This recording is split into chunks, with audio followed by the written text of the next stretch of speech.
മണ്ണിന്റെ കുറവാണെന്ന് നമുക്ക് മനസ്സിലായി. അതുകൊണ്ട് നമ്മൾ ഇപ്പോൾ നല്ല രീതിയിൽ മണ്ണ് ഇട്ട് കൊടുത്തിരിക്കുകയാണ്. ആദ്യം ഈ ലെവലായിരുന്നു. ഇപ്പൊ ഇത്രയും മണ്ണ് നമ്മൾ ഇതിന്റെ കടക്കയിലേക്ക് കയറ്റി കൊടുത്തിട്ടുണ്ട്. അപ്പൊ ഈ മരം വലുതാവുന്നതനുസരിച്ച് ഒരു 2-3 വർഷത്തിന് ഗ്യാപ്പിൽ മണ്ണ് കയറ്റി കൊടുക്കുന്നത് നല്ലതായിരിക്കും. നമ്മളൊരു 3 വർഷം 4 വർഷമൊക്കെ ആയ മരങ്ങൾക്ക് അതിൽ മുകളിലേക്കൊക്കെ ഒരു 1/2 കിലോ കുമ്മായി ഇട്ട് കൊടുക്കണം. അപ്പൊ ഈ മണ്ണിട്ട് കൊടുത്തിരിക്കുന്ന കാരണം അല്ലെങ്കിലും നമ്മളുടെ pH ലെവൽ കറക്റ്റ് ചെയ്യാൻ ഇത്ര നല്ല മഴയായിരുന്നു. അപ്പൊ അതുകൊണ്ട് തന്നെ ഇതിന്റെ സോയിലുള്ള pH ലെവലൊക്കെ മാറിപ്പോയിട്ടുണ്ടാവും. അപ്പൊ നമ്മൾക്ക് ഒരു 6.5-7 ആ ലെവലിലേക്കൊക്കെ കിട്ടാൻ വേണ്ടി നമ്മൾ വളങ്ങൾ ഇടുന്നതിന് മുമ്പ് ഒരു 15 ദിവസം മുമ്പ് നമ്മൾ കക്കത്തി കുമ്മായാക്കി വെച്ചിരിക്കുന്നതാണ്. ഇത് നമ്മൾ 1/2 കിലോ ഇതിന്റെ തടത്തിൽ ചുറ്റും ഇട്ട് കൊടുക്കുക.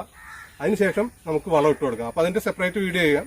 അപ്പൊ ഈ മണ്ണിന്റെ കാര്യം എല്ലാവരും ശ്രദ്ധിക്കണം. പിന്നെ വേറൊരു പ്രത്യേകത എന്ന് വെച്ച് കഴിഞ്ഞാൽ മണ്ണ് ഇടണമെന്ന് പറയാൻ വേറൊരു കാര്യം, നമ്മളുടെ ഈ ചെടികളുടെ ജാതിയുടെ ഒരു പ്രത്യേകത, അതിന്റെ മേളില് ചെറിയ ചെറിയ വേരുകൾ